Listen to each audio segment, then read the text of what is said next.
Alex Warner wasn't the type to cause trouble. After 20 years working in corporate cybersecurity, he'd seen enough chaos to know the value of quiet, structured living. He didn't drink, didn't throw loud parties, didn't even own a pet. When his divorce finalized earlier that year, he made a conscious decision to rent a modest one-story house just outside Austin, somewhere close to nature but not too far from a decent grocery store.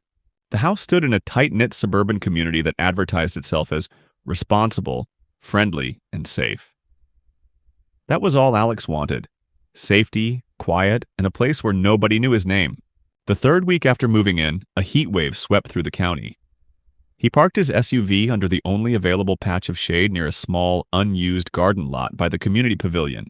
There were no signs posted, no markings on the curb, just a patch of dried grass, some fallen branches, and a metal bench that hadn't seen a visitor in months. He didn't think twice. It wasn't a designated parking space, but it was a quiet Tuesday. The sun was brutal, and he planned to be back in under 15 minutes. As he stepped out of his vehicle and locked the doors, the air felt thick enough to chew. The sun hit him like a solid wall. He made his way down the sidewalk toward the nearest gas station, just a 10-minute walk, where he planned to grab a few bottles of water, maybe a snack, and then head back to continue unpacking boxes. The neighborhood was silent. Not peaceful silent, more like staged, like a film set between takes. He noticed how still the houses were, how manicured every bush looked, and how the silence seemed enforced. When he returned, the first thing he noticed was not his car, but the woman standing next to it. She was large, wide-shouldered, and her presence seemed to absorb the space around her. Her polo shirt stretched tight over her stomach, tucked into khaki cargo pants, and she wore thick black boots that made no sense in the weather. On her hip, she carried a utility belt. At first, Alex thought it was a joke, maybe a costume, but the pistol holstered to her side was real. Very real. Her gray blonde hair was pulled back into a tight, immovable bun, and when she turned to face him, her expression was unreadable, somewhere between smugness and authority. "You think you can park here?" she asked, her voice flat, almost bored. Then she lifted the pistol, not pointed at him but clearly displayed. "This isn't public. This is my zone, my HOA zone." Alex froze. His body responded faster than his mind. Hand slowly up, no sudden moves. "I didn't see a sign," he said carefully. "Didn't mean to cause any issues." She tilted her head. "You caused issues the moment you brought that thing here," she said, nodding toward his car. "We don't like people ignoring boundaries." That's when it struck him. She wasn't yelling. She wasn't frothing at the mouth. She was calm, too calm, calculated, as if she'd rehearsed this exact conversation in front of her mirror. The gun never wavered. And there, in the heat-stilled air, Alex realized something far worse than confrontation. She wasn't trying to scare him. She was making a point. Alex didn't sleep that night. He paced from one room to the next, locking and unlocking doors, staring out the windows, watching shadows shift under the moonlight. Every time he tried to close his eyes, he saw her face. Emotionless, unmoved, as if pointing a gun at someone for parking in the wrong spot was part of her routine. What haunted him wasn't the threat itself, though that had been terrifying. It was the quiet certainty in her demeanor. The way she made him feel as though he had violated something sacred and unknowable. He replayed every word she said, every flick of her gaze, trying to determine what he could have done differently. But the truth was, there was nothing to do differently. He had parked his car for 15 minutes in a spot with no signs, no paint, no warning. The reaction wasn't proportional. It was psychotic. The next morning, after a night spent fighting adrenaline and exhaustion, Alex made the only rational decision he could. He filed a report. He drove to the local precinct and spoke to a desk officer, explaining the incident as calmly and thoroughly as he could. The officer, a lanky man in his late 40s, nodded sympathetically, tapping at a keyboard. "Did she threaten you directly?" he asked. Alex hesitated, then answered honestly. "She didn't say she'd shoot me, but she had her hand on the weapon the whole time, and she didn't put it away." The officer scribbled that down. "Name?" She said her name was Karen. Karen Wade. The officer typed, then frowned. "She's not in the system as a local resident. Doesn't come up under any property ownership here. That gave Alex pause. She said this was her zone, her words. The report was taken, and the officer promised it would be reviewed, but Alex knew better than to expect immediate action. It wasn't that they didn't believe him. He could tell they did. It was just that there wasn't a clear crime to pursue. No shots fired, no injury, no surveillance footage, no witnesses. In the system, it would likely read as suspicious person with firearm and be filed away under low priority unless something escalated. Alex understood the reality of bureaucracy, especially when dealing with neighborhoods that prided themselves on silence and compliance. Still, he left the station with a strange comfort. He had done the right thing. He had made the call, logged the event, followed the chain of command, and he hoped, foolishly, that it would be the end of it. He was halfway home when his phone buzzed. It was a text message from an unknown number. Just 2 words. Wrong move. No name, no context, just that. His blood ran cold. He stopped the car and pulled over, hands gripping the steering wheel until his knuckles whitened. He stared at the screen, half expecting it to flicker again. It didn't. But the silence that followed felt loaded, as if the phone itself had more to say, but chose not to. An hour later, Alex received a neighborhood bulletin in his inbox. It was formatted like a casual newsletter, with pastel-colored headers and bullet points. Upcoming block party, new gardening committee, and a reminder to be vigilant. Unauthorized vehicles spotted yesterday near the pavilion. Please report any unusual activity to Karen Wade, our interim community safety liaison. His jaw locked. There it was.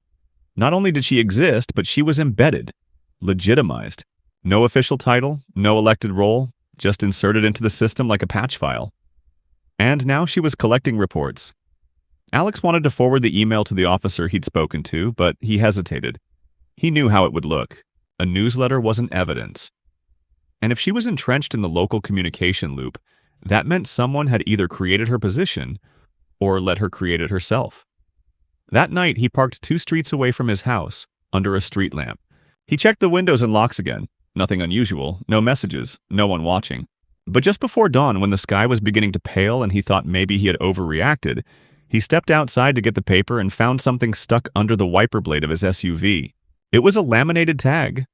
Military style, rectangular, with a barcode and the number 083A. On the back was scrawled in marker, "Out of zone, relocation advised." There were no fingerprints, no footprints on the damp ground, no tire marks. Whoever left it knew what they were doing. Alex didn't bother calling the police this time. Instead, he documented everything. Photos, GPS metadata, timestamps, and sent them to a friend who worked in a security consultancy firm out of Dallas. He didn't ask them to investigate, just to archive the materials securely in case something happened. The message was clear now. It wasn't just about a parking spot. This was about territory, about someone enforcing invisible laws. And if Alex had learned anything from his previous line of work, it was that people who build systems like this don't stop at warnings. They escalate. Alex hadn't yet unpacked half his boxes, but already the house felt like a bunker. He didn't decorate, didn't turn on music, didn't open the windows anymore. He'd ordered blackout curtains and began sleeping with a small knife under his pillow. Not because he expected someone to break in, but because he had grown up in a household where you didn't ignore a gut feeling. And every nerve in his body told him things were going sideways. After the EOZO 3A tag, he spent a day reviewing local laws about citizen patrols, firearms, private property, trespassing, anything he could find that might explain what Karen Wade was doing, or how she had positioned herself as a pseudo-authority in a place that claimed to be self-governed. But the more he searched, the more opaque everything became. She wasn't on the official board roster, yet she was named in multiple emails from the neighborhood's listserv as safety liaison, community resource, volunteer enforcement lead. None of those were official titles, but all of them carried just enough weight to intimidate, especially when backed by someone who had no hesitation about brandishing a weapon. By the end of the week, Alex began noticing subtle changes around his property. His trash cans, which he always placed at the edge of the driveway in a specific order, were suddenly reversed every morning. Small, odd symbols were scratched into the curb in front of his house. Nothing overt, just a faint X in chalk one day, a triangle the next, as if someone was marking his location with their own private code. One night, when he was returning from the store, his headlights flashed across a reflective surface, nailed into a tree across the street. It was a trail camera, cheap, consumer grade, but pointed directly at his front window. The next morning it was gone. Just like that. No mounting bracket, no marks in the bark, no explanation. He knew it hadn't been a hallucination. The glint, the boxy outline, it was real. Someone had been watching, and whoever they were, they had planned to remove it before daylight. That level of planning wasn't a prank. That was surveillance. He reported the chalk markings and the possible camera to the police, but once again, there was little they could do without evidence. "Nothing criminal here," the officer said, flipping through his notes. "Just neighborhood tension. Happens more often than you'd think." Alex didn't argue. He knew what happened to people who pushed too hard, too soon. Instead, he started documenting everything obsessively. Timestamps, photos, screenshots, backups uploaded to cloud storage, and offline USB drives hidden in different drawers.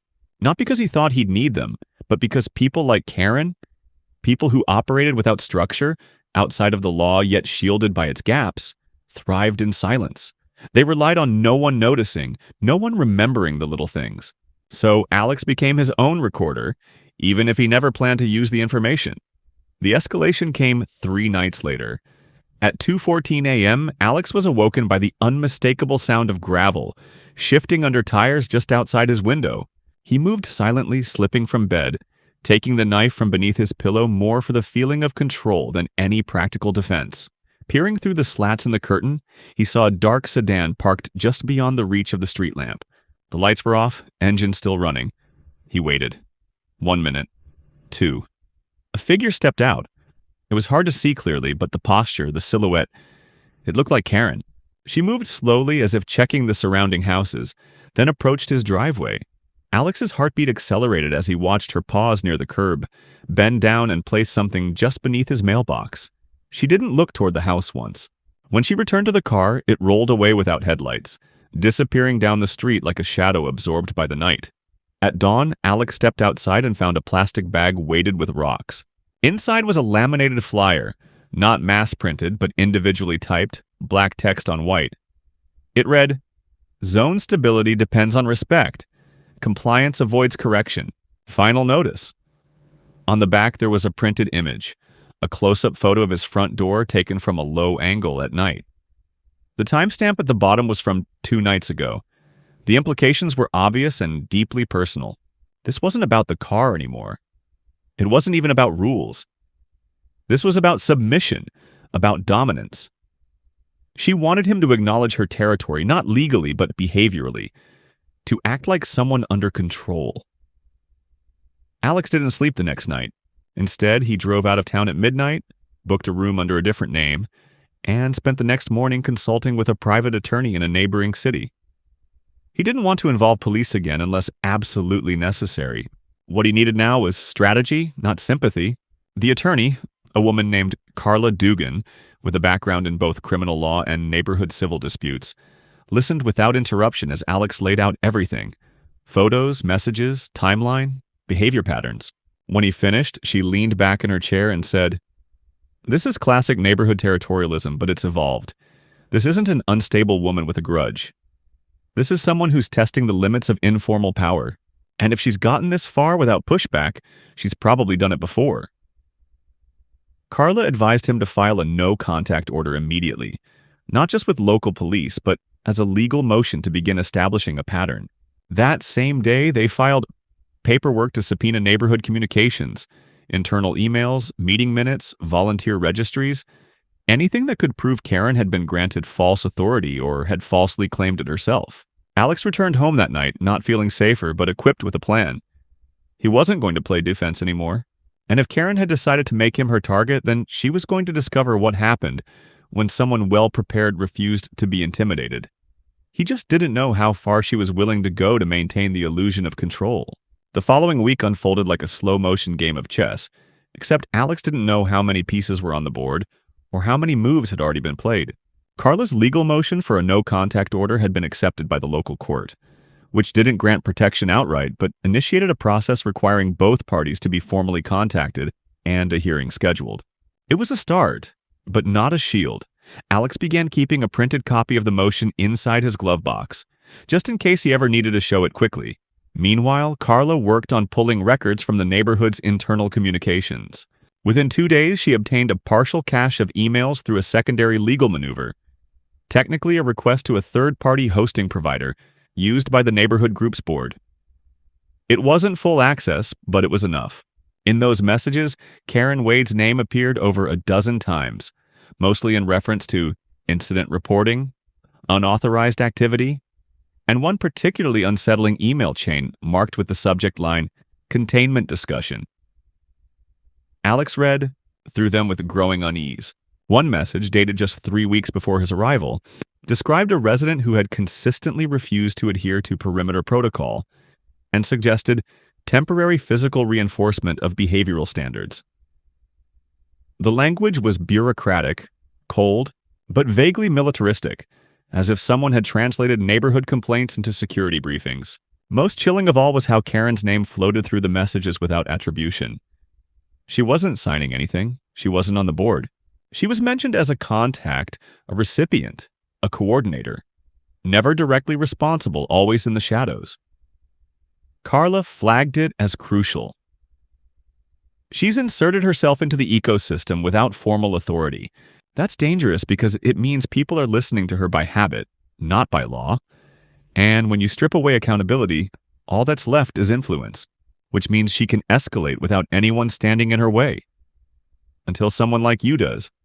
That conversation hit Alex harder than he expected. For weeks, he'd felt like the one being chased, but now it became clear. Karen's power didn't come from actual enforcement. It came from everyone else backing down, and he was the anomaly in her pattern. That same night, Alex was sitting at his kitchen table reviewing the documents when his phone buzzed. It was Carla, and her voice was tense. "I just got an alert," she said. "Karen failed to appear for formal notification this morning. That means she knew about the court filing and intentionally avoided being served." Alex didn't reply right away. He felt a weight drop into his chest. If she was avoiding paperwork, it meant she understood the system. She wasn't crazy, she was calculating. That made her infinitely more dangerous. The next day, the pattern shifted. Instead of vague threats or creepy gestures, Alex received a letter in his mailbox. Unsigned, typed, and printed on thick, cream-colored paper. No return address. It read, "You've shown persistence. We recognize that. But persistence without humility leads to erosion. Stop now, rejoin the community, and the slate will be wiped clean." It was absurd, cultish, almost satirical, but not quite enough to laugh off. Carla examined the language and noted how the word "we" was used. She's either speaking for a group or she wants you to believe she is. Either way, this isn't just about her anymore. That same evening, Alex drove to a nearby park to clear his head. It was a place he'd visited often before things turned sideways. Quiet, shaded, and almost always empty around dusk. But this time, as he sat on a bench watching the tree line, a figure appeared from the walking path. It was a man, mid-40s, wearing a red windbreaker and sunglasses despite the dimming light. He sat down 3 benches away, didn't look at Alex, and said nothing for nearly 5 minutes. Then, in a low, even voice, he said, "She did the same thing to my brother." Alex didn't move. He waited. The man continued, still without looking his way. "He rented a house 2 blocks from you, a month and a half ago. Started asking questions. Same signs, same letters. He left in the middle of the night. Car was packed. House still empty." Alex asked, "Did he report anything?" "Didn't have time," the man replied. "She escalated fast. Broke his tires, killed power to the house for 2 nights. He got the message. She doesn't like pushback." Then the man stood, still not looking at Alex, and walked back the way he came. That night, Alex started sleeping with a light on. The final piece of the midpoint came the next morning, when Alex opened his front door and found a box. No markings, no label, no sender. Inside, a children's walkie-talkie, one of those bright plastic ones with oversized buttons. It was turned on. When he picked it up, the other unit, wherever it was, crackled to life. A voice unmistakably Karen's came through, casual, calm, as if this were some neighborhood game. "You're very clever, Alex. Most don't last this long, but I hope you understand this has become personal. You didn't follow the rules. And when people stop following the rules stop protecting them." That was the moment Alex knew there would be no negotiation. This wasn't about neighborhood policy or even psychological control anymore. This was Karen unmasked, direct, precise, and unafraid. He turned the device off and tossed it into the freezer where no signal could reach. Then he went to his office, sat down at his computer, and wrote one line in an encrypted email to Carla. "She's preparing for something. I can feel it." By the end of the week, the line between intimidation and psychological warfare had fully dissolved.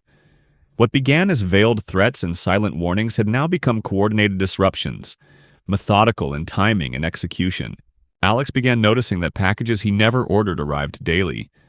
Gardening tools, a child's scooter, a set of outdoor surveillance signs written in Spanish. Harmless on the surface, but they arrived under his name, his address, and with his actual phone number listed on the shipping label. He contacted the delivery companies, and they all said the same thing.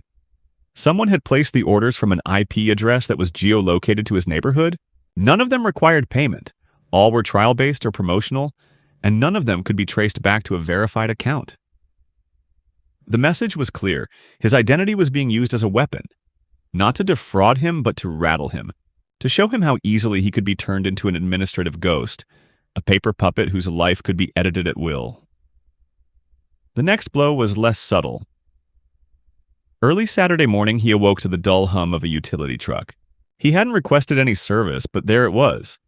A large city-labeled vehicle parked in front of his driveway, with two men in reflective vests cutting into his sidewalk with a concrete saw. When he confronted them, they shrugged and showed him a work order, indicating an underground gas leak alert from resident-initiated concern. Alex called the city gas line emergency line himself, only to be told that, yes, a report had been filed. From his residence by someone named Alex Warner. The woman on the phone even read him the caller ID number it came from. It matched his own. Karen had somehow spoofed his phone number and filed a false emergency report, which triggered an automatic city response. While the workmen halted the dig when Alex raised the alarm, the hole had already been carved, and now his front walk was barricaded with tape, cones, and a gaping wound in the concrete. He took photos of everything, uploaded them to Carla, and documented the false report with the city complaint board. But it didn't change what had happened. It was escalation, pure and simple, and it was being carried out with surgical precision. Carla's response came quickly. "She's weaponizing the infrastructure," she said. "You need to stay mobile. Don't be predictable. I'll file an injunction to secure your telecom history. Maybe we can prove the spoofing, maybe not. But this is no longer a civil dispute. This is targeted harassment with strategic misuse of public systems." That same day, Alex booked a rental in another part of the city under an alias and stopped sleeping at home.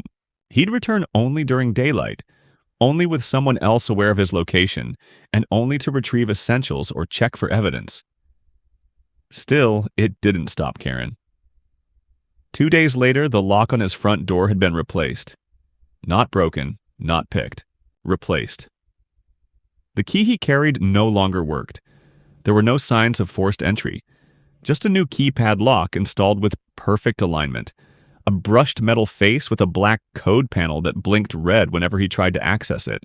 At first he thought maybe it was vandalism, but a closer look revealed that the lock had been professionally installed.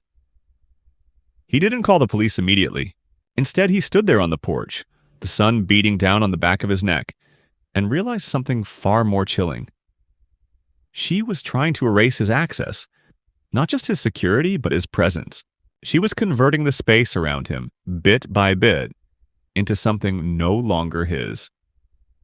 The officer who arrived 2 hours later confirmed it.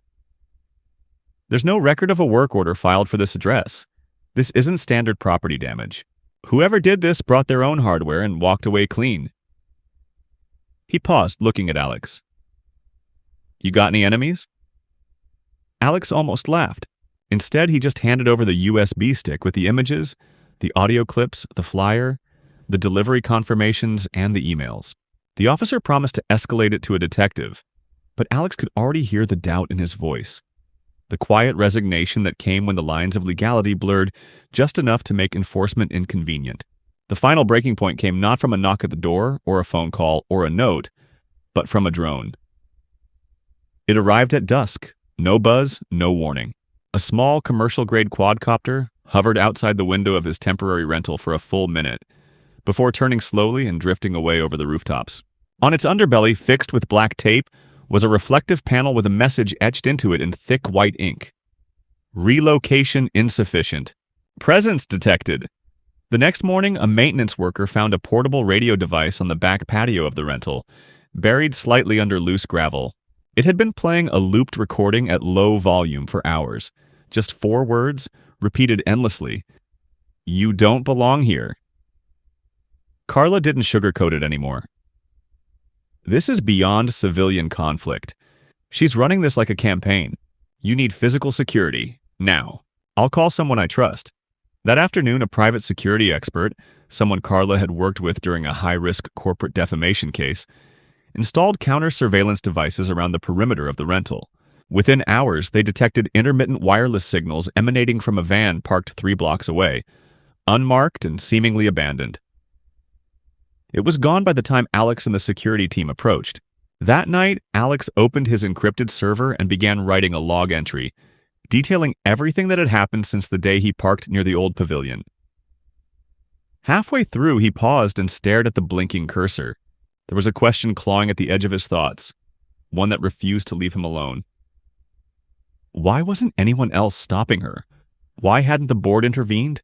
Why had so many people allowed this woman to become the self-declared executioner of social order? And the most terrifying question of all, what if they hadn't just allowed it? What if they wanted it? That realization chilled him more than anything Karen had done, because it meant this might not be a one-woman war. It might be a system. And if that system was real, if it had allowed her to replace locks, file false reports, weaponize drones and delivery services, then fighting her wasn't just about protecting his home anymore. It was about surviving in a place that had already decided he didn't belong. Alex had always believed in rules, not because he was naive, but because he understood their function. In cybersecurity, rules created order where chaos wanted to live. In neighborhoods, they were supposed to maintain peace. But now, staring down a system where the rules had become Karen's tools, Alex understood something else entirely. Rules meant nothing when the people enforcing them answered to no one. He had watched every escalation grow bolder, more personal, and more surgical. And each time, the response from local authorities and community leaders had been the same. Silence, hesitation, and avoidance. Not because they didn't believe him, but because they didn't want to believe what it meant if he was right. 2 weeks after the drone incident, the hearing for the no-contact order was scheduled. Carla prepped him with documents, timelines, incident reports, and photographic evidence meticulously laid out in chronological order. On paper, it was a strong case. Overwhelming, even. They had prepared for a formal setting, a courtroom with quiet tension, a place where truth might finally anchor the chaos. But that morning, just 3 hours before the hearing, Carla received a call from the clerk's office. The case had been delayed, not rescheduled, not canceled.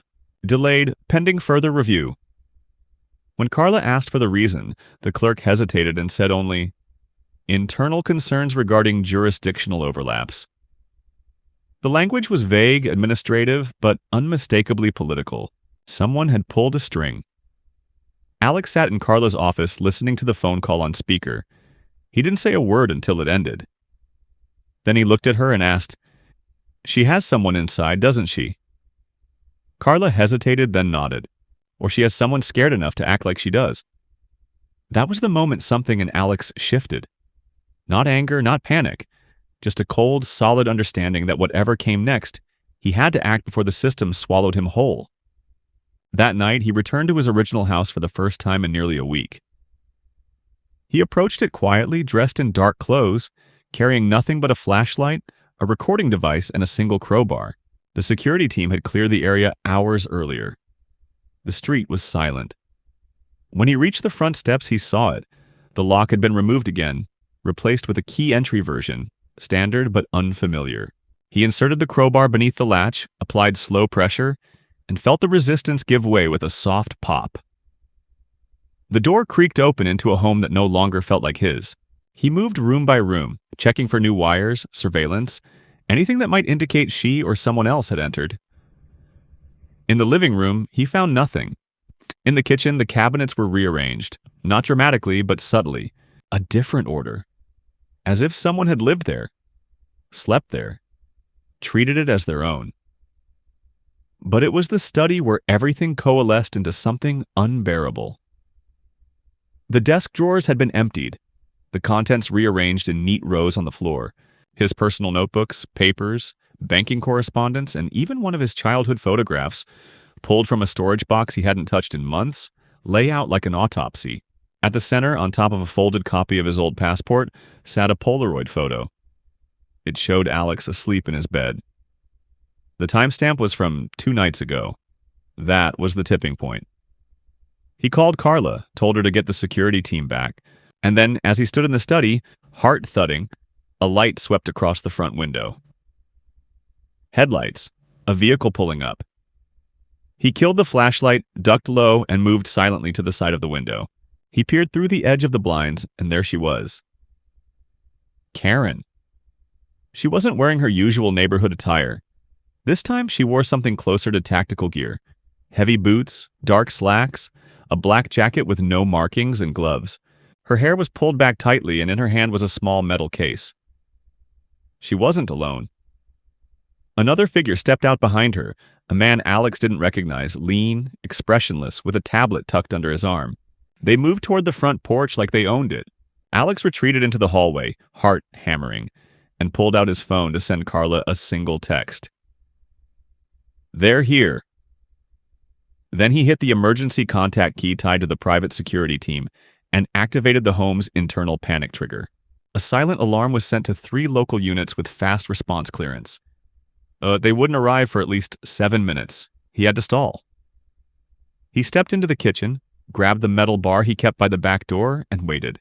He didn't plan to attack, just hold his ground. The front door handle began to twist, then stop, then knock, just once. Firm. Followed by Karen's voice. "Alex, you've made this harder than it needed to be." He didn't reply. He didn't move. He just waited. The silence stretched. Then she continued, her voice calm, almost rehearsed. "This isn't personal, but your behavior is dangerous. To the order we maintain, to the peace we protect. If you walk away now, this ends tonight." Still, he said nothing. Another knock, sharper this time. Then the sound of metal sliding. The lock began to pick. They were coming in. And then the sirens. 2 sets, blaring from opposite ends of the block. Karen didn't flinch. She turned to the man behind her, nodded once, and walked back toward the car without looking back. The man followed. They climbed in, calm as ever, and drove away slowly, deliberately, just as 2 unmarked black SUVs with flashing lights came roaring up from either end. The security team jumped out with gear, rushing toward the house, but they were too late to catch them.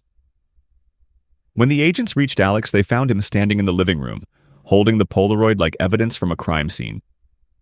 He said just 3 words. She was here. In the weeks that followed, the neighborhood changed, but not in the way Alex had expected. Karen's disappearance was as sudden as her presence had been overwhelming. After the confrontation, no one saw her again.